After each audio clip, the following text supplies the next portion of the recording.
Welcome to Kenton's videos. Enjoy the video.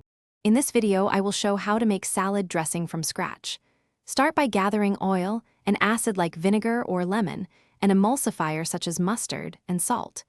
Measure your oil and acid with a 3:2 ratio and whisk vigorously or shake in a jar. Taste and adjust with salt, pepper, or a bit of honey. Store refrigerated and shake before serving for a bright, fresh dressing. Begin by pouring 3 parts oil and 2 parts vinegar into a bowl or jar. Add 1 teaspoon Dijon mustard per 1/4 cup oil to help everything bind smoothly. Whisk quickly or close the jar and shake until you see a glossy emulsion form. Taste and season with salt, pepper, and a small pinch of sugar or honey to round the flavor.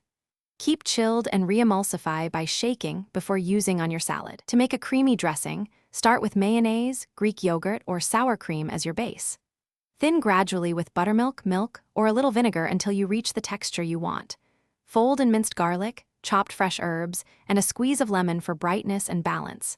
Taste and adjust salt and acidity, keeping flavors bold but harmonious. Store in the fridge and use within a few days for best freshness and texture. Thanks for watching. Consider subscribing if we helped you.